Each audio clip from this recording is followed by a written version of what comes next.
Ողջույն սիրելի հայրենակիցներ, եթերում Անտապանն է։ Եվ այժմ մենք զրուցել ենք ազգային ժողովրդավարական բևեռի խորհրդի անդամ պարոն Արա Պապյանի հետ։ Ողջունում եմ պարոն Պապյան։ Բարև ձեզ։ Ուրբաթ երեկոյան ուշ ազգային ժողովրդավարական բևեռից ստացվեց լուր, որ ԱԺԲ-ն որոշել է մասնակցել ընտրություններին։ Այս որոշմանը շատ երկար էին սպասում մարդիկ, նախ հարցս հետևյալն է, ինչու այդքան երկար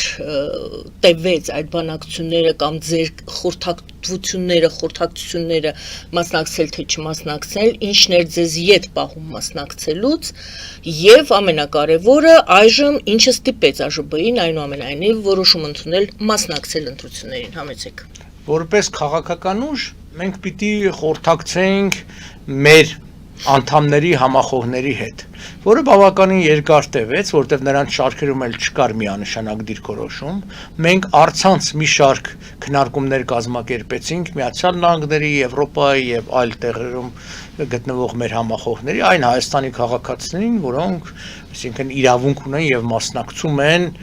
Հայաստանի քաղաքական կյանքին։ Նաեւ մենք տեղում ունեցանք մի շարք հանդիպումներ, մեծ խմբերով, փոքր խմբերով, այսինքն այդ քննարկումները։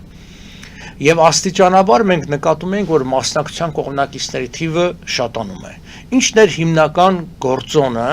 կամ այն փաստարկը, որ ասում էին, ես սկզբից ասեմ, որ ինքս որոշակի վերապահումներ ունեի մասնակցության մասին, բայց ինձ համար համոզիչ էր այն պնդումները մեր շարքերի, որ մենք եղել ենք այն քաղաքական ուժը, որ պայքարել ենք տարիներ շարունակ։ 21 ընտրություններից հետո չի եղել մի որևէ ամիս, մի որևէ շաբաթ, որ մենք պայքարի մեջ չլինենք, ինչ որ մի ձեռնարկ, մի ինչ որ գործողություն առաջ չլինենք, եւ հիմա հրաժարվել պայքարից, դա կընկալվի որպես նահանջ, որպես անկրկում, որպես մեր գաղափարներից հրաժարում։ Այսինքն պայքարի մեջ ենք, պայքարը պիտի շարունակվի։ Մյուսը նա էր, որ մենք նաև տևական առումով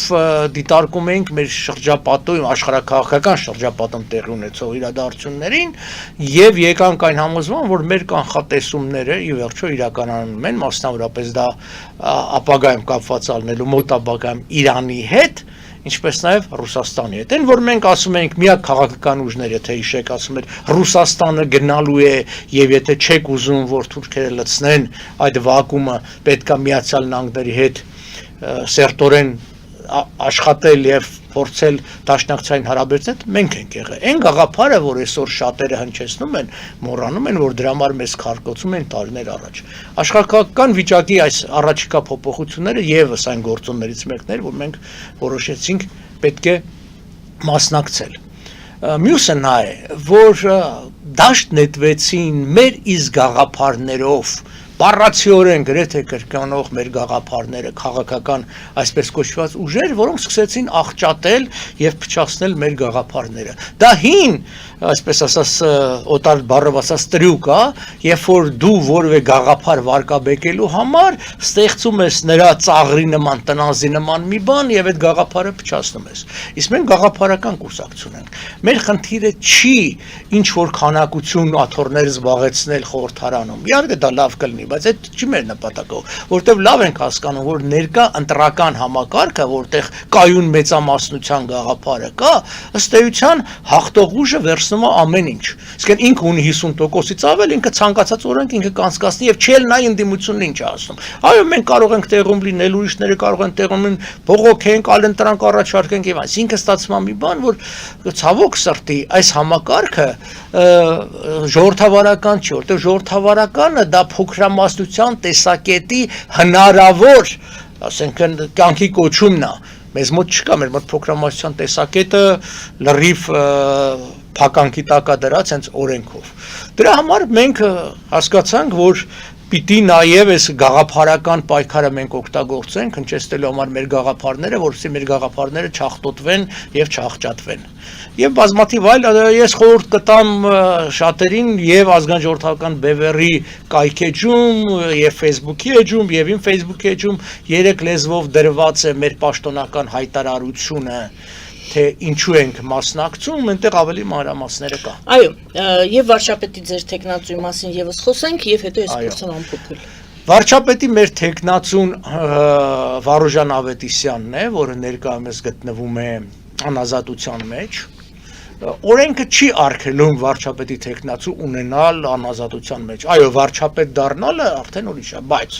ի վերջո այդ մարդը հավերժորեն անազատության մեջ չի լինելու մեկ։ Երկրորդը մենք գտնում ենք, որ այդ մարդը օգտվել է մարդու իրավունքների հռչակագրի նախաբանում ամրագրված ապստամբության իրավունքից, եւ Հայաստանը որպես դրա մաս պիտի վերանայի այդ գործերը։ Պիտի վերանայի, որտեղ դա քաղաքական պայքարի մաս է կազմել։ Իսկ նորից եմ կրկնում, իսկ մարդու իրավունքների հռչակագիրը գերակայություն ունի օրենքների եւ սահմանության նկատմամբ։ Բայց քանի որ հարցը քաղաքական էր եւ ըստ էության նախորդ ընտրություններից հետո ներկայ իշխանությունները որոշեցին, որ պետքա հնարավորինս թույլատրել ազգային ժողովրդական բևեռը, եղան այդ ձերբակալությունները եւ այն ճնշումների մեջ շարք է։ Այստեղ ուզում եմ հատուկ շեշտել, որ որևէ քաղաքական ուժ ներկայիս Հայաստանում գոնե վերջի տարիներին նման հալածանքի, տուժերի, տուգանքների, բռնությունների, կալանքների վերման ենթարկվելու չի ենթարկվում ինչքան ազգային ժողովրդական բևեռը եւ ես կարծում եմ մենք շուտով մի հատ այսպես ժամանակագրության նման մի բան կհրապարակենք, որ մարդիկ տեսնեն, որ սա մերկապարանոց չի, այլ հստակ փաստեր են։ Դրա համար Վարուժան Ավետիսյանը արժանի տեխնացու է, իր եւ զինվորական եւ քաղաքացիական եւ իրավական պատրաստության բարձր մակարդակի մասնագետ է, ինքը ցույց է տվել իր նվիրվածությունը սեփական գաղափարին, ինքը ունի այն կամքը, որով հնարավոր է իրականացնել այդ բոլոր ծրագրերը, որտեղ կարող են ծրագրերը լավն են, բայց մարդիկ չկարողանան իրականացնել կամ չուզեն իրականացնել դա։ Հիմա, քանի դեռ Վարուժան Ավետիսյանը անազատության մեջ է, նրա մասնակցությունը ընտրապայքարին կլինի ավելի շատ հեռակա կարգով, այսինքն իր ուղերձների, գրությունների, եթե հնարավոր լինի նաև, ասենք, ձայնագրությունների եւ տեսագրությունների միջոցով, եթե հնարավոր լինի, արհեստական բանականության, արհեստական բանականությամբ, այո, այդ ամբողջը, իսկ մենք տեսնելու ենք ներողություն Վարուժան Ավետիսյանին, այդպես խոսացող արհեստական բանականություն։ Այո, այսինքն ի վերջո բազմաթիվ տեսագրություններ կան նրա մասնակցությամբ եւ արհեստական բանականությունը ելնելով այդ տեսագրություններից կարող է նրա իսկ տեքստի վրա իսկ նա մի ամբողջ գիրք է գրի անազատության մեջ այս հայքի նախագիծը, թե ինչպես է պատկերացնում, որը բնականաբար մեր, ասենք, զարգացման մայրուղին է, մեր կուսակցության, մեր քաղաքական ուժի հիմնական ուղին է։ Ես ուզում եմ ասեմ, ինչպես անտակ օգտագործում քաղաքական ուժ։ Մենք կուսակցություն գրանցվեցինք եւ ստիպված էին գրանցվել, որովհետեւ օրենքը այլ ձևով մասնակցության հնարավորություն չի տալիս, ասում է կամ կուսակցությունները կամ կուսակցության դաշինքները։ Բայց ըստ էության մենք ավելի շատ շարժում ենք, ազգային ազատագրական շարժում ենք եւ այդ ձևաչափն էլ մենք պահպանում ենք։ Ներողություն, ինչ ձևաչափով եք գնում ընտրությունները։ Չէ, մենք պետք է գնանք կուսակցության ձևաչափով, որ դրա համար ասում եմ, այլ ընտրանք չկա։ Նախկին ոչ ժողովրդավար ժամանակները ճակերտների մեջ հնարավորություն կար, որ քաղաքացիական նախաձեռնությամբ մարդիկ կարող էին, հիշում եք, առաջադրվեին, կարող էին ոչ կուսակցության։ Հիմա ամբողջը կուսակցականացվեց, որը շատ սխալ է, որտեղ ստացվում է, որ մարդիկ որոնց երևի 5%-ն է կամ առավելագույն օրինակ 10%-ն է Հայաստանում կուսակցությունների մեջ, որտեղ մարդիկ կան բազմակուսակցական են, էլի, այսինքն միաժամանակ մի կան կուսակցության մեջ են։ Ժողովրդի 80-90%-ը որպես կան ինքը կուսակցական չի, բայց իրենց զրկում ես մասնակցության։ Հիմա մենք բնականաբար գնալու ենք որպես կուսակցություն, մենք դաշինք չենք կազմելու, որտեղ դաշինքը անցումային շեմը միանգամից 4%-ից կրկնապատկում է 8%-ի, 3 կուսակցությունների դեպքում 10%-ի, որը շատ բարդացնում է։ Մենք նրանցից չենք, որ նորելուկ, որ կանգնենք, ասենք, այ գիտեք, մենք մեր մեջ հարցում ենք արել, ու մենք առաջի տեղում ենք կամ երկրորդ տեղում ենք, մեր մեջ հարցումներ անունելով երկրորդ տեղում։ Եթե մենք մեր մեջ ենք անում, մենք հաստատ առաջի տեղում ենք, բայց մենք հասկանում ենք, ընտրությունը մեր մեջով եւ մեր շրջապատով չի։ Դրա համար մենք հասկանում ենք, որ տակտիկական առումով ավելի ճիշտ է գնալ ոչ դաշինքային ձևով, ուրիշ բան, որ մենք պատրաստ ենք եւ դրա մասին հայտարարել ենք, այլ քաղաքական գործիչների, այլ կուսակցությունների անդամների, կուսակցությունների ներկայացուցիչների ներառել մեր ցուցակի մեջ եւ այդ ընդհանուր ցուցակով գնալ։ Հիմա ինչ հերթականություն կլինի այդ ցուցակների մեջ, դա արդեն քննարկման հարց է, մեր պարագային մեր քաղաքական ուժը որոշել է առաջադրել երիտասարդների Բևեռի խորհրդի անդամները հաստատ չեն լինելու առաջի հաստատ հնգյակի կամ տասնյակի մեջ, ավելի երիտասարդներին մենք պիտի տեղերը տանք, իսկ վերջնական արդյունքն էլ արդեն ժողովուրդը պիտի որոշի իր քվեով։ Մեկ էլի տեխնիկական բնույթի հարց կապված Վարժան Ավետիսյանի հետ, նա անազատության մեջ է, այո, իսկ ով է լինելու առաջին դեմքը այդ նախընտրական պայքարի, նախընտրական շրջանում։ Դրա մասին լրացուցիչ կայտարարենք։ Դրա դեռ ժամանակ կա, դրա քննարկումներ կան, դեռ վերջնական չենք որոշել, բայց դեռ ժամանակ կա։ Բանավեճերին տարբերվում եք դուք Չէ, բանավեճերին պիտի մասնակցի ցուցակի մեջ, չէ, ես չեմ կարող ցուցակի մեջ լինել, ցուցակի մեջ կարող են պատգամավորական տեխնացուները։ Այդ պահն էլ խնդրում եմ ընդգծեք, որ դուք չեք կարող լինել։ Հա, ես չեմ կարող լինել եւ չեմ լինել, ես երբեք չեմ եղել, 18 եւ 21-ին էլ չեմ եղել, եւ մեծ հարցական է, թե կարողանայի արդյոք կմասնակցեի, թե չէ, էլ որտեվ իմ մասնակցությունը այս ամբողջին եղել է շատ ավելի գաղափարական։ Եթե ինձ որևէ բան հետաքրքիր էր, հաստատ այդ հետաքրքրող բաները ես ուրիշ ճանապարհով ավելի էժությամբ կստացենք պաշտոնը կամ այլն։ Չէ։ Մեր նպատակն է։ Չէ, ով է ներկայացնելու առաջին։ Դե ասում եմ, թիվ առաջինը ով կլինի։ Հիմա ով կլինի թիվ առաջին կամ դեռ չենք որոշել։ Պարզ է։ Դա չեք որոշել։ Եթե քիչ տոկոս հավաքվի, ասենք 1%, 2% հավաքվի, վարկանիշի վրա չի ազդի, չեք վախենում դրանից։ Կազդի, իհարկե կազդի, ինչպես նաև կազդեր, եթե չմասնակցենք։ Մենք այդ որ քննարկել ենք այդ հարցերը, բոլոր դրական եւ բացասական կողմերը կշռել ենք, կշռադատել ենք եւ հասկացել ենք, որ եւ մասնակցության եւ չմասնակցության պարագային մենք ունենք եւ դրական կողմեր եւ բացասական կողմեր։ Այդ ամբողջը կա, հասկանալի է, բայց գիտեք, նորից եմ կրկնում, այն հիմնական գործոնն նա էր, որ մենք այն ուժը չենք, որ խուսափեր պայքարից։ Դա էր։ Մեր շարքերն ասում են, նայեք, եթե մենք հիմա խուսափենք պայքարից եւ մեր գաղափարը առաջ տանենք, անկախ նրանից քանի տոկոս կհավաքենք, ապա մեր քաղաքական ուժի գոյությունը ինքնին դառնում է անիմաստ։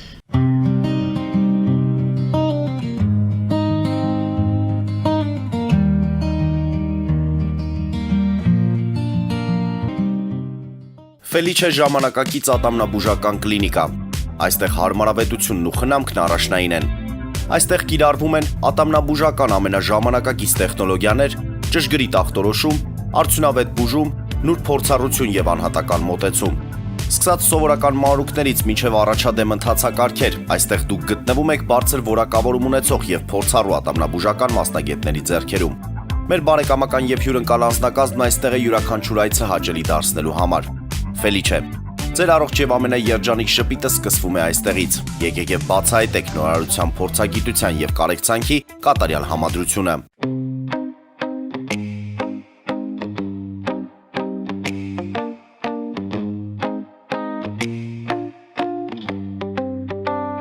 Երևանի եւ Զովունիի սահմանին գտնվող Ալպիական թաղամասում սկսվել է 2, 3 եւ 4 սենյականոց բնակարանների նախնական ամրագրում։ Առաջարկում ենք նաեւ թաունհաուսներ արդեն պատրաստ եւ կառուցվող։ Բնակարանների արժեքները սկսվում են 50,000 ԱՄՆ դոլարից մինչև 140,000 ԱՄՆ, իսկ թաունհաուսներինը 160,000 ԱՄՆ դոլարից 170,000 ԱՄՆ դոլար։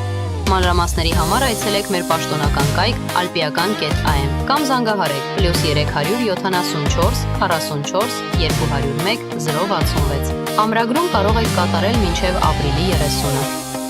Ալպիական թաղամաս, ձեր նոր տունը հայրենիքում։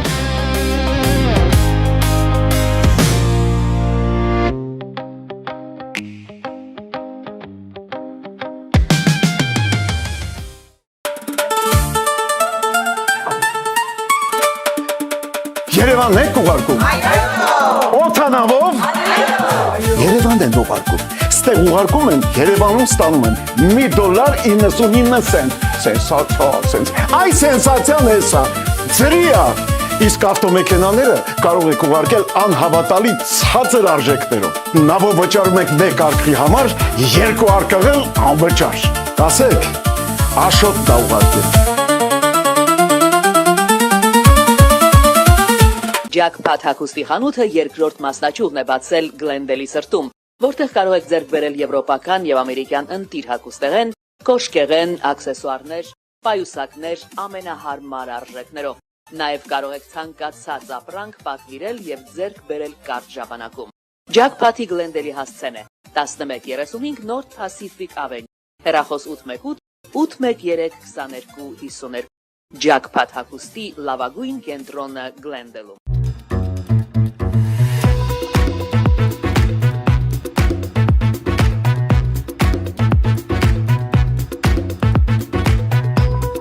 Արարատ ռեստորան, ընտանեկան եւ ընկերական ժամանցի լավագույն հասցե, սիրված արտիստներ, հյուրընկալ մթնոլորտ, հարուստ ճաշացան, անմահական խորտիկներ, Արարատ ռեստորան, հասցեն անփոփոխ, սիրով սպասում ենք ձեզ։ Լավագույն պաղպաղակ, բնական, համեղ եւ մատչելի գներով պաղպաղակը կարող եք ձեռք բերել բոլոր հայկական խանութներում։ Պահանջեք հայկական պաղպաղակ, Թամարա պաղպաղակ։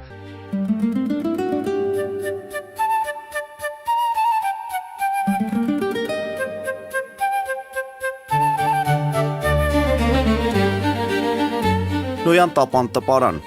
Նոյան տապան հրատարակչություն, շարվածքից մինչև տպագրում, զանգահարեք, գրեք, այցելեք, միասին պատրաստենք ձեր գիրքը, ամսագիրը կամ թերթը, որտեղ նշվելու է, տպագրված է Նոյան տապանում։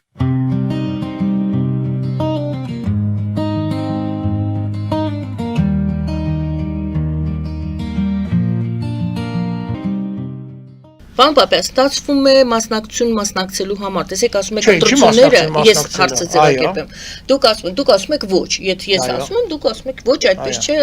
հակառակն եք պատասխանում։ Ինչու եմ ես ասում, ստացվում է, արդյոք այդպես է ստացվում, որ դուք մասնակցում եք, որպեսզի ձեզ չասեն, որ դուք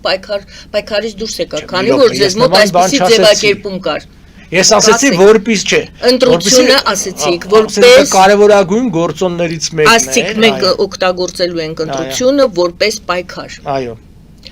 Բացեք սա, այս ձևակերպումը ընտրությունը որպես պայքար, դա նշանակում է դուք շարունակում եք պայքարը նախ ինչի դեմ հանուն ինչի, եւ արդյոք ընտրության ընտրվելու եւ վարչապետ եւ հետագայում այդ ձեր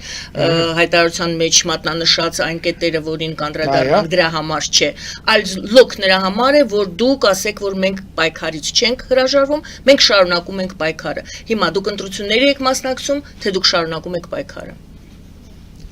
Մենք շարունակելով պայքարը ընտրությունների ենք մասնակցում։ Դա մեր պայքարի մի մասն է։ Մենք այն կուսակցությունը չենք, այն քաղաքական ուժը չենք, որը ստեղծվել ենք ընտրություններից առաջ, ընտրությունների համար։ Եվ հյուրախաղերի չենք դուրս գալիս ընտրությունների։ Նորից եմ կրկնում։ Մենք եւ 18-ին ենք մասնակցել, եւ 21-ին ենք մասնակցել։ Իդեպ, այո, մենք 21 թվականին տոկոսուկես ենք հավաքել, բայց դուք մոռանում եք, որ 25-ը մասնակիցների մեջ դա 6-րդ ցուցանիշն էր։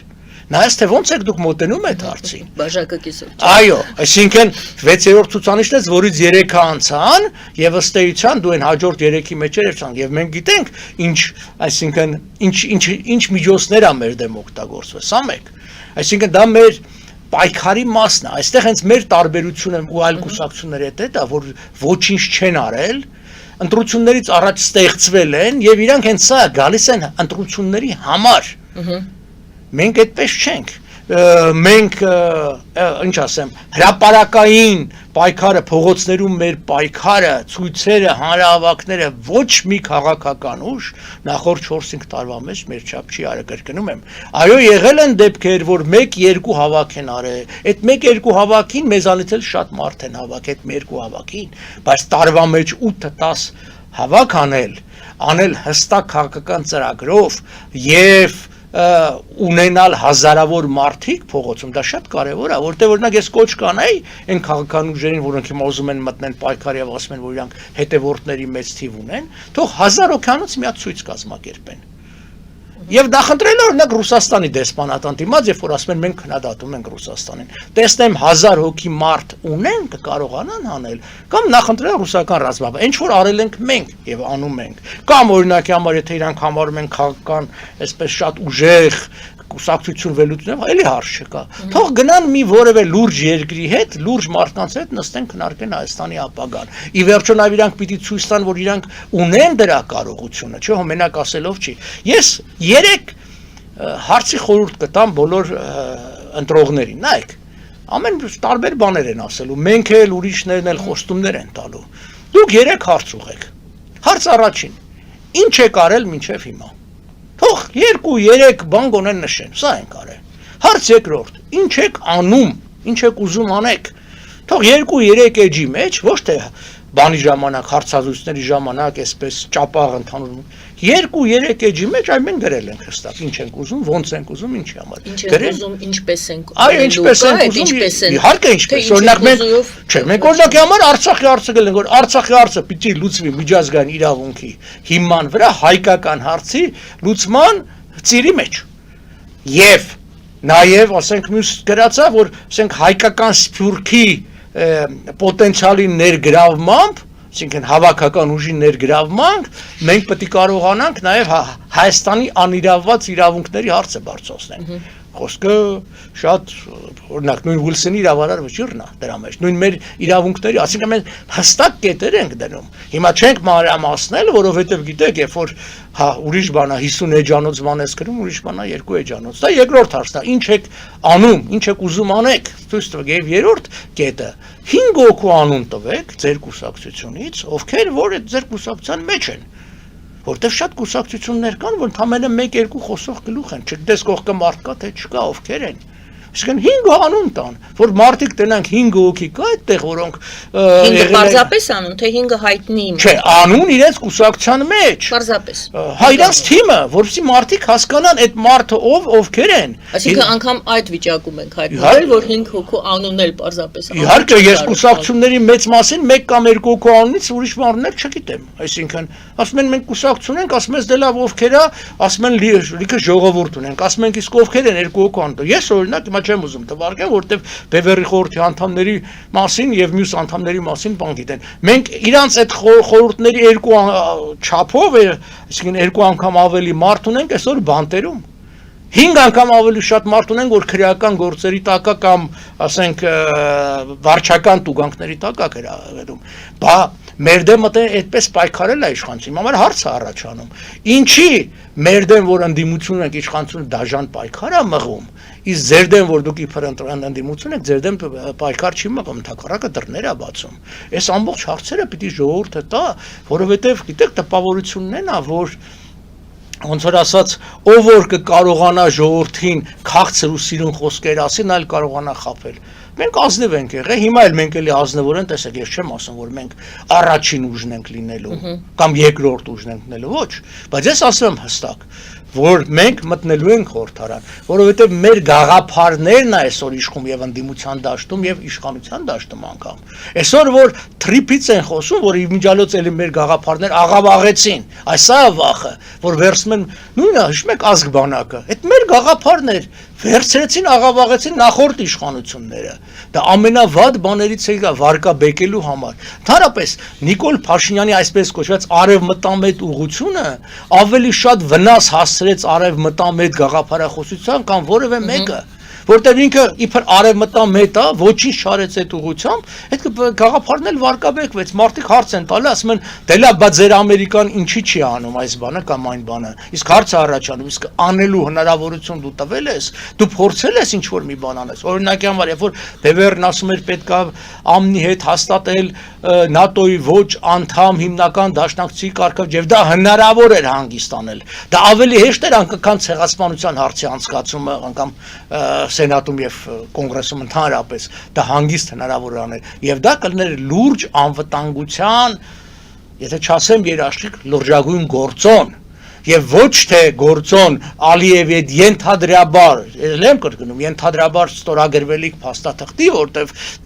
դեռ չգիտենք երբ է ստորագրելու եւ երբ է ուժի մեջ մտնելու ընդհանրապես կամ մտնելու է թե չի մտնելու։ Եվ այս ամբողջ այսօր ներկայացվում է իշխանության կողմից որպես իբր արդեն իսկ խաղաղություն, շատ པարզ խաբեություն է։ Պարոն Պապյան,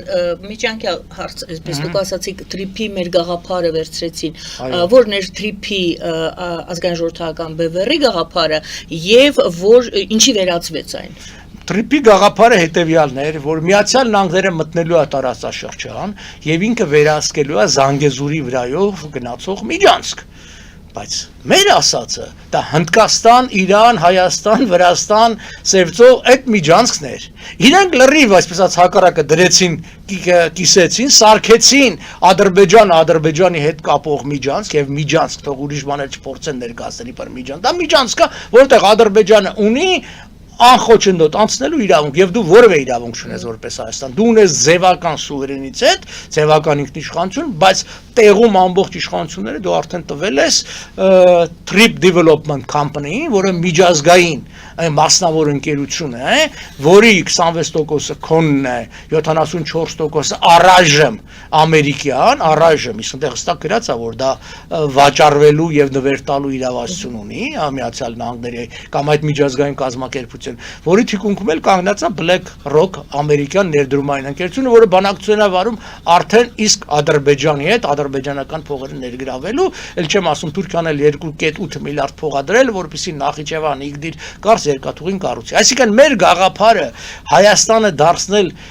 համաշխարհային կարևորագույն մայրուղու շղթայողակներից մեկը շրջվեց պտտեցրեցին սարքեցին լրիվ հակառակ իմաստով մի բան Թեև այսօր փորձում են ներկայացնել տեսեք Ամերիկայի ներկայացում եւ դուք էլ իբրտե մենք էլ դրան դեմ ենք Այո, դուք նորից ձեր խոսքից այս մեր հարցազրույցի ընթացքում ասացիք Ռուսաստանը գնում է, գալիս է Թուրքիան եւ պետք է դուք ասում եք, որ պետք է համագործակցել Միացյալ Նահանգների հետ։ Հարց ներկայիս իշխանությունը այդպես չեն անում, չեն համագործակցում Միացյալ Նահանգների հետ։ Որովհետև կա կարծիք, որ հենց Ռուսաստանն է տանում Հայաստանին դեպի Թուրքիա եւ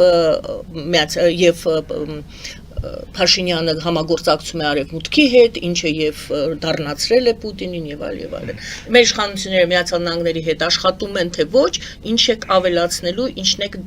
քննադատում դուք այդ աշխատանքի մեջ իշխանությունների։ Ծառը պտուղից է իմացվում։ Ուր էր այդ պտուղները։ Գիտեք, որպեսզի օրենք ենք ընդունել։ Ինչ օրենք են ընդունել։ Եվրամիության հետ կապված։ Նախ Եվրամիության Միացյալ Նահանգներ չի, երկրորդ այդ օրենքի այդ օրենքը ոչինչ է, որովհետև դու քո ցանկությամբ չես ընդունվելու Եվրամիություն, դու պիտի համապատասխանես Եվրամիության Կոպենհագենյան չափանիշներին եւ մյուս քաղաքական հարցերին, որովհետեւ դա դու կարողանաս անես, դու պիտի լուծես մի շարք հիմնակարային հարցեր, մասնավորապես քո անվտանգության հարցը։ Բա մենք ինչ ենք ասում Ամերիկայի հետ այդ հարցը լուծել, որովհետեւ դու կարողանաս Ռուսաստանից հեռանալ։ Եթե դու չես լուծել, դու չես կարողանա հեռանալ։ Եկեք այնուամենայնիվ այն հարցը Փաշինյանը արդյոք այդ նույն ժամաբանությամբ չի աշխատում Չի աշխատում, ինքը մենք Հայաստանի Հանրապետություն։ Մենք եղել եւ մնում ենք բոլոր այն կառույցների անդամ, այն ինչ որ մինչեւ Փաշինյաններ եւ ռուսների կողմից ղեկավարվող։ Մեր տնտեսական կախվածությունը Ռուսաստանից շատ ավելի է ուժեղացել։ Գրեթե եռապատկվել է։ Մեր ռազմական կարողությունը համատած Ադրբեջանի հետ շատ ավելի նվազել է։ Մեզ մոտ տեսեք ռազմական բյուջեն կրճատվում է, իրաց մոտ շատ եւ այլն։ Այսինքն ո՞ր ցուցանիշն է դեպի արևմուտք տանում։ Նիկոլ Փաշինյանի արևմուտքի մասին եղել է մի շարք հարցազրույցներ։ Միայն սա, բայց որևէ գործողություն չի եղել։ Եվ երբ որ մենք նույն հաջողությամբ դրում համեմատում ենք եւ այցերի քանակով, որ Նիկոլ Փաշինյանը գերազանցել է Պուտինի հետ հանդիպումներով բոլոր նախորդ ղեկավարներին, այսպես ասած պրոռուսականներին ինքը արևմտա սրանց հետ նույն արևմուտքի հետ որևէ գործնական բան չկա թրիպը փչացրել են ատոմակայանը այսպես կոչված ամերիկան դա զրո գաղափար է որը 9 միլիարդ դոլար Հայաստանին որ դեց եթե ուզում եք արևմուտքի հետ ատոմական զարգացնել կրկնում եմ կանադական Կանդու ռեակտորներն է պետք բերել, որը օգտագործում է ոչ հարստացված ուրանիում, հետևաբար մեր թափոնները եւ մեր երկրում արկա ուրանիումը բան կլինի։ Դա պիտի արվի եւ այս բանն է չիփերի, այնել չիփեր չի, այսինքն խոսքեր գնում է big data-ի կենտրոնի հետ ստեղծման մասին, որը կապ չունի իշխանությունների հետ։ Դա տարիներ ի վեր աշխատանքի հարց, ընդհակառակը դեռևս անցյալ հուլիսին քննարկվել է այս հարցը, երբ որ Ռև Լիպարիտյանը հանդիպեց Նիկոլ Փաշինյանի հետ եւ այլն, այս իշխանությունները ամբողջը ձգձգեց, թողեց օգոստոսի վրա, այսինքն անցյալ տարի օգոստոսի վրա, իսկ դրա նախորդ տարվա հուլիսին էին հանդիպել, որ ընտրություններին դա ներկայացնի իրենց կողմից հաջողություն։ Սա մեկ։ Դու գիտեք ինչքան ծրագրեր է իրականություն չի դառնում եւ մերժվում, այդ թվում ռազմական համագործակցական ներկայ իշխանությունների կողմից։ Հետևաբար, ասենք ոչինչ չի արվում, այդ ամբողջը ներկայացնում են, որ իբրտե բան։ Նույնը մի հատ համեմատ եք, որ ասում են դպրոցների, ուրիշ վերցնենք մի այլ ոլորտ է, դպրոցների կառուցման, ճանապարհների ասֆալտապատման, մի հատ օդի մեջ մի կրակեք, մի հատ թվերով դրեք համեմատեք, այսինքն ում իշխանության օրոք, քանի դպրոցա նորոգվել, քանի դպրոցա կառուցվել, քանի կիլոմետր ճանապարհ եւ խոստումները, երբ որ դու 500 դպրոց կառուցելու, նորոգելու խոստում ես տալի, որով քվեներ ես հավաքում, հետո ընդամենը 100-ն ես նորոգում, իսկ 235-ը փակում ես, այդ դեպքում դա բարեփոխում չի կրթության եւ այլն։ Դրա համար վերադառնալով այսպես ասած Հայաստանի քաղաքական կողմը միանշանակ է։ Հայաստանը հիմա ավելին ասեմ, Նիկոլ Փաշինյանի իշխանությունը փորձանք է բերելու իրես խոսակցություններով արևմուտքի մասին, որ եւ ոչինչ չանելով։ Ես այստեղ եղել եմ ժամանակին առիթ եղել ասել եմ, կամ մի խոսա դրա մասին, կամ եթե խոսում ես քայլեր արա։ Քայլեր արա, մենք ժամանակին արել ենք։ Մենք ով այսպես աղմուկով խոսում, որ մենք օրինակի համար Թուրքմենստանից գազ էինք առնում, չէ, առնում էինք այդ գազը։ Մենք երրակողմ հանդիպումներն ենք Հայաստան, Իրան, Հունաստան, այդ թվում ռազմական համագործակցության, բայց ո՞նց էինք պահում այդ հավասարակշռությունը։ Այդ ամբողջը ջախջախել եք, ոչինչ չկա, ասում եք, այ որ Ռուսաստանը մեզ գազ չտա, մենք Ադրբեջանից կանգնենք։ Անկամ մտներով չի անցնում, որ դա միգուցե կարելի կլներ կազմակերպել նույն Թուրքմենստանից, այսինքն Թուրքմենստանը գազը տալի Իրանին, մենք այստեղ, եթե դուք ուզում եք ոնց որ ասած Ռուսաստանից այդ անջատվեիք, պատմական է բանակցեիք։ Այդ ատոմականի մասին այդ ամբողջ առաջարկները ձեզ դեռևս 18 թվին եմ ներկայացրել։ Բա ինչի չէիք զբաղվում, եթե իսկապես ուզում էիք, չէ, որովհետև դա ձեզ պետք չէ, ձեզ պետք է Հայաստանը որպես զուտ քարոզչության դաշտ եւ օգտագործելով ձեր մոնոպոլիան պետական լրատվության վրա, այսեղ ասում եմ պետական չեմ ասում հանրային, որովհետև հանրային չի դա, պետության ձեռքին գտնվող, կդաժ կասե իշխանական եւ բոլոր ցուցանիշները ցույց են տալիս, որ իշխանական լրատվության 70-80%-ը ԿՊ-ի մասին է կամ իշխանության մասին է։ Օրինակի համար դուք ինքներդ եք ասում, ուրբաթ օրը մենք հայտարարել ենք մեր մասնակցության մասին, չէ՞։ Մի նախադասությունով անդրադարձ եղել է դրան հանրային կամ այլ ալիքներով։ Չեմ ասում մեզ դնեին գովան, ուղղակի լրատվություն, ասեին որ գիտեք, ազգային ժողովրդական վեվերը որոշել է ինքն էլ մասնակցել։ Ու վերջ։ Փաստի արձանագրում։ Հա, փաստի արձանագրում, չէ՞, դու պարտավոր ես քո քաղաքացիներին դրա մասին տեղյակ պահես։ Ի վերջո սա այն քաղաքական ուժն է, որ տասնյակ հազարավոր քվեներ է ստացել, որ տասնյակ հազարավոր մարդ հետևորդներ ունի, ասեք։ Մենք չենք ասում մեզ դրեք գով, ասեք, չեք ասում։ Այս սա է ամբողջը, բայց ո՞նց է հավասար պայմաններ դրված, հավասար պայմաններ չի։ Պուտինի Մոսկվայում այդ Փաշինյան-Պուտին, հա, հանդիպման ժամանակ, կարծես թե Ռուսաստանը ամեն կերպ եւ Վովերչուկի միջոցով եւ Պուտինի միջոցով ցույց տվեցին, որ սարսափելի դժգոհ են եւ խիստ միջոցներ կձեռնարկեն նախ Հայաստանի դեպի արևմուտք գնալու համար, այ հիմա դուք կասեք, դուք էլ ասում եք, չէ, դա ձևական է, արդյոք Մոսկվան լուրջ է համարում, դուք ասում եք ձևական է, իսկ Մոսկվան չի համարում ձևական է, եւ երկրորդը իհարկե իրենց ասում են ռուսական ուժերին թույլ տվեք, որպեսզի գնան եւ մասնակցեն ընտրություններին։ Առաջի հատվածը, ինչու Ռուսաստանը չի համարում, որ Փաշինյանը ձևական է, այս ամբողջը գուցե խաղ էր, հարցնում են ոմանք։ Ну, խաղեր, բայց ինչ առումով չգիտեմ, ինչ հարցը հետեւյալն է, տեսեք։ Ռուսաստանին պետք է պատրվակ Հայաստանի եւ հայերի վրա բարթելու մեղավորությունը։ Այսինքն ինչպես Ռուսաստանին պետք էր եւ 20 թվականի եւ 23 թվականի այս Արցախի հարցի մեղավորությունը բարթել Նիկոլ Փաշինյանի վրա, իրենք Նիկոլ Փաշինյանին բերեցին իշխանության։ Դա միանշանական։ Մենք գիտենք, չէ՞ որ Կարեն Կարապետյանն է ղեկավարել եւ կառավարել այդ ամբողջ ընթացքը։ Ինքը գնաց Սևանի ոստիկանությունից հանեց։ Ինչ հրահանգներով են ռուսական ընկերությունները դուրս եկել փողոց։ Մենք գիտենք, ինչու երկու անգամ հանրայինից գնացել են եւ Գյումրիից այդ 12 օկեանոց խումբը, որ քայլելով եկել է, հարցազրույցներ են վերցել։ Դա իշխանությունն է կազմակերպել։ Ինչու? Որտեվ Ռուսաստանի նպատակն էր, այսինքն եթե պրոռուսական ուժերը Արցախի հարցում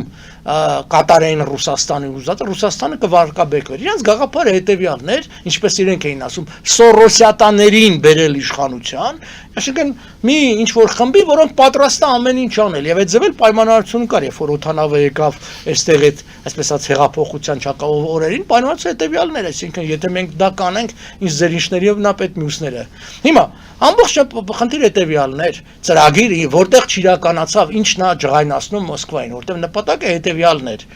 կատարել իշխանափոխություն, իրականացնել Լավրովյան ծրագիրը, որի նպատակն էր նախապատրաստություն Ուկրաինայի դեմ պատերազմի ժամանակ Թուրքիա եւ Ադրբեջանի չեզոքությունը, հետո այդ պարտությունը պատրվակ օգտագործել հերթական իշխանափոխության համար Հայաստանում։ Եւ այ երբ որ 21 թվականին դա տեղի չունեցավ, այստեղ Ռուսաստանը սկսեց ոնց որ ասած ջղայնանալ եւ այս հարցով որ ոնց որ իր ծրագիրը այլևս այնձև չի գնում։ Հիմա ինչու՞ չի իրականացա, որտեվ արևմուտքը հասկացավ, որ այս իրավիճակում իրան ձեռ է տալիս ունենալ Հայաստանում Նիկոլ Փաշինյանի նման մեկին եւ արևմուտքը բացահայտ է չէ աջակցում մենք տեսնում ենք եւ ոչ միայն արևմուտքի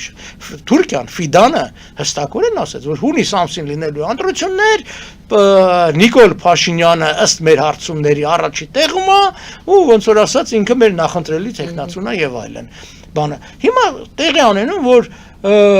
Ռուսաստանը ունի դժգոհություն Նիկոլ Փաշինյանից թեև ոնց որ ասած ինքը ամեն ինչ լավ որ գա բայց Ռուսաստանը այստեղ շահողի դիրքում է երկու առումով որովհետեւ եթե Նիկոլ Փաշինյանն է մնում Էլի իրան տա ձեռա տալիս, որտեղ Նիկոլ Փաշինյանը որևէ գործնական քայլ չի արել դեպի արևմուտք, եթե Նիկոլ Փաշինյանը չի մնում, իրենք հոգնակիով ասացին պրոռուսական ուժեր, պրոռասիստի պարտիա անգամ կուսակցություններ, մենք չգիտենք անուն չեն տվել, կարող ենք ենթադրել ովքեր են եւ այլն, այդ կարող ենք ենթադրել, եւ կարող է դրանք այդպես չի։ Մենք չգիտենք, այսինքն դա ասելով իրանց, ասես իրանց նախընտրելի տեխնացուն ով է Հայաստանում։ Բայց հարցը մնում է հետեւյալը. Նիկոլ Փաշինյանը մսխել է 7 տարի 7 տարի փոխանակ պատրաստել Հայաստանի ռազմական, տնտեսական, քաղաքական հենքը Ռուսաստանից փոխվելու ինքը ավելի է Հայաստանին կապել ռուսական սայլին։ Հիմա ռուսական սայլն էլ օգտագործում է եւ ինքը գնալու է Նիկոլ Փաշինյանը արկածախնդրության, իսկ այդ արկածախնդրության կուժն ու կուլան կոտրվել է ժողովրդի գլխին։ Սա է իրականությունը։ Ասենք թե անցակ ազգային ժողով ստանդարտ հարցեր են, որը ձեզ բոլորն էլ տալու են այդ հարցերը։ ԿՊ-ի հետ համագործակցելու եք, թե ոչ, ում հետ եք համագործակցելու։ ԿՊ-ի հետ հաստատապես չենք համագործակցելու, որտեղ ԿՊ-ն Հայաստանը տանում է թուրքացման, Հայաստան ինքնիշխանության ոչնչացման, մենք նրանց հետ չենք համագործակցելու։ Համագործակցությունը ընդհանրապես կարող է ոչ մեկ էլ չհամագործակցենք, այսինքն բայց վերջնական պատասխան կլինի այն իրավիճակում, երբ որ մենք ոնց որ ասած տեսնենք իրական դաշտը ինչ է, որովհետև հարցը հետևյալն է, եթե երկու անգամ վարչապետ չի ընտրվում, նորից, գիտեք, ընտրություններ է տեղի ունենում։ Գուցե այդ տարբերակը ավելի լավ տարբերակ է մեզ եւ այլոց համար։ Այսինքն պարտադիր չի անպայման համագործակցել։ Գուցեև կարելի է հենց այնպես վարվել, որ գնա երկրորդ ընտրությունների տարբերակով։ Բայց ԿՊ-ն հաստատեն ուժը չի, որը արժանի է իրենց հետ ինչ-որ։ Անկասում վերջին հարցը ձեր հայտարարությունից դուք մի քանի կետով տալիս եք ինչու ենք մասնակցում ընտրությունների այդպես խորագիր դնում եք եւ կետեր կան։ Այս կետի շուրջ խոսենք, որովհետեւ գալիս կպնում է այն ընտրությունները որպես պայքարի թեմային է կպնում։ Մենք գնում ենք ընտրությունների ոչ թե տեղեր զբաղեցնելու, գտեք այդ տեղը, դա նախավերջին է այդ բլոկում։ Ոչ թե տեղեր զբաղեցնելու, այլ պետության քաղաքական ուղու փոփոխությանը մեր վճռորոշ նպաստը բերելու համար։ Պետության քաղաքական ուղու փոփոխություն։ Եվ այստեղ պայքար, արդյոք ձեր պայքարը դրան է միտված։ Եվ ինչ է դա նշանակում։ Ինչ ուղղով է գնում Հայաստանը, ինչ դեպի ուր եք փոխում քաղաքական ուղին։ Ցանկացած քաղաքական ուժ բնականաբար կամ ուզում է ինքը ձևավորի արտաքին քաղաքականությունը, տեսմասին, կամ իր, ինչպես մենք են գրել, իր վճռորոշ նպաստ ունենա դրան։ Հիմա, եթե ստեղծվում է այնպիսի վիճակ, օրինակ հենց այդ նախորդ էր հարցի մասը, որ օրինակ մեր քաղաքական ուժից կախում կունենա, թե ոնց է ձևավորվելու կառավարությունը, մենք բնականաբար պետք է հստակ նախապայմաններ տա։ Դեպքում ստացվում է, որ փոքր ուժը, եթե դառնում է, այսպես օտարբարոյը king maker, ինքն է։ Մենք շատ խորհրդարանական երկրներում նման վիճակներ տեսել ենք, երբ որ երկու մեծ ուժ հավասարակշիռ վիճակի մեջ են եւ կախում ունի երրորդ կամ չորրորդ ուժերից, թե նրանք որոնք են կարողանում, այդ կարողանանք։ Հիմա մենք ինչ ենք ուզում։ Մենք օրինակի համար որ նետել ենք ինչ պիտի արվի հետեւյալ քայլեր, անվտանգության նոր համակարգի ձևավորում։ Ես բացվածքը կարան կարդալ, արտաքին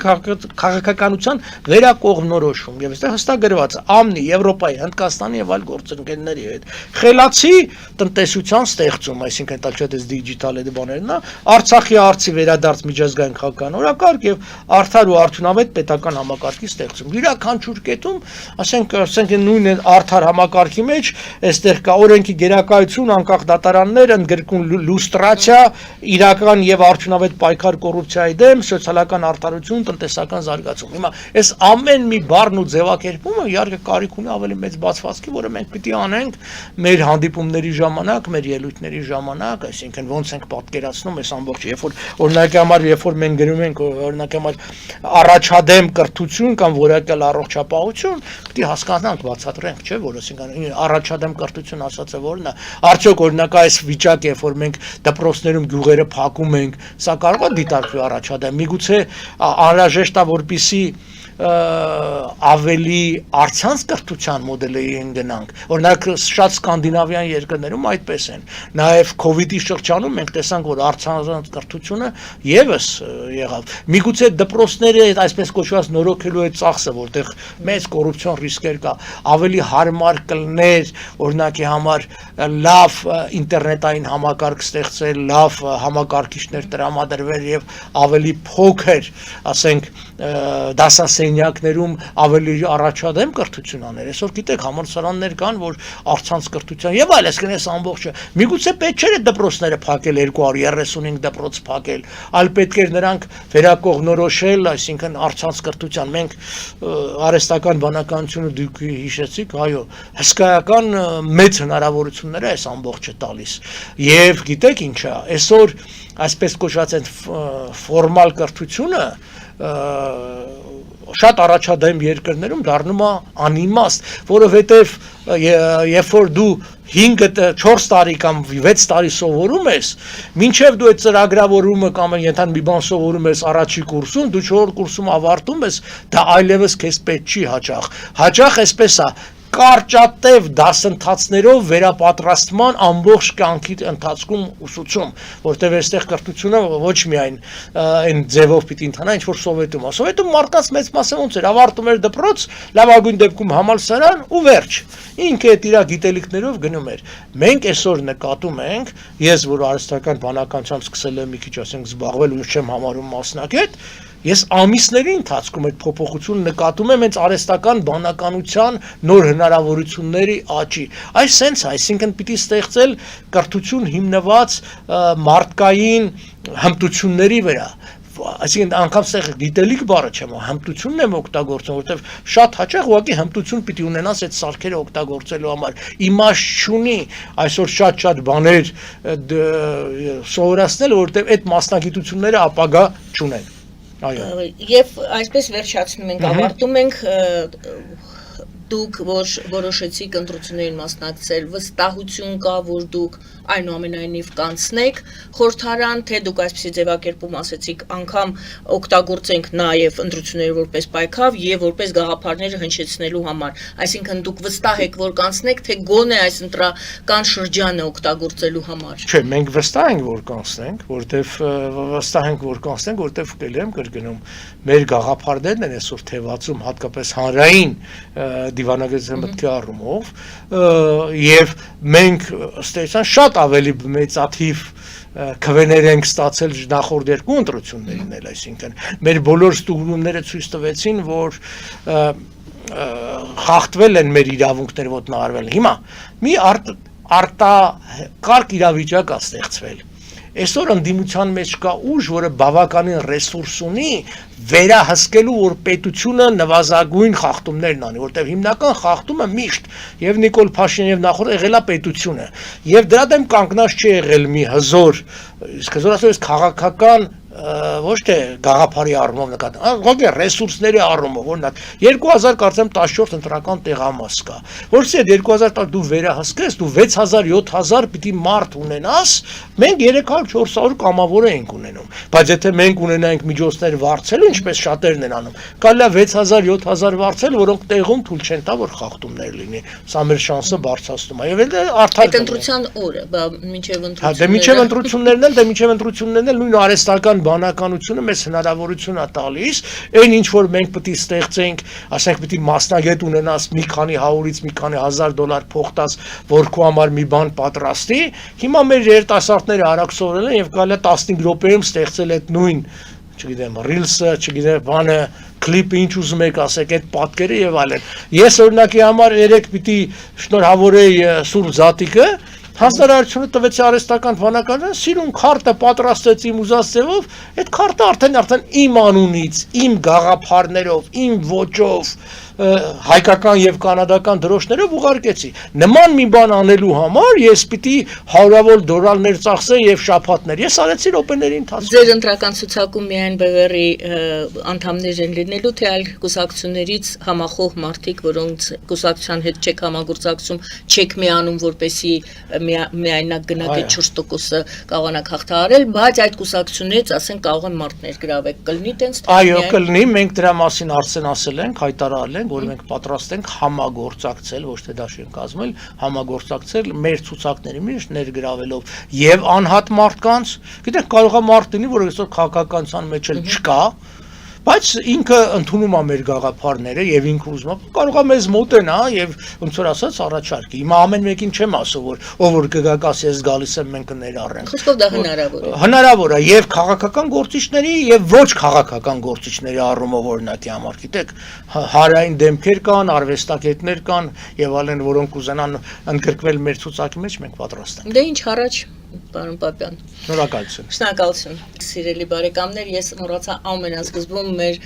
զրույցի Սուրբ Զատիկը մեր բոլորիս շնորհավորեմ, շնորհավոր Սուրբ Զատիկ, դա նոր, ոնց որ նոր տարի, նոր հնարավորություններ է տալիս մեզ։ Մենք այդպես ենք ամենայն դեպս վերաբերվում, թող ամեն ինչ լավ լինի եւ թող հարթ անցնեն այս նախընտրական հարթ կանցնի, ինչ եք կարծում, թե շատ լուրջ այս մանավանդ այս Պուտինի հետ հանդիպումից հետո եթե իշխանությունը բռնությունների չդիմի, հարթ կանցնի, բայց իշխանությունը փորձելու է եւ նաեւ փորձելու է իշխանությունը ներգրավել ադրբեջանական խաղացողներին, այսինքն սահմանի վրա լարում առաջացնելու, որը վերջի պայն հնարավորություն կտա էապես ազդելու ընտրությունների վրա։ Շնորհակալություն սիրելի բարեկամներ, ազգային ժողովրդական ԲՎՌ խորհրդի անդամ Արա Պապյանի հետ էին զրուցում, զրուցում էի ես Գայանե Առաքելյանս, բարին ձեզ։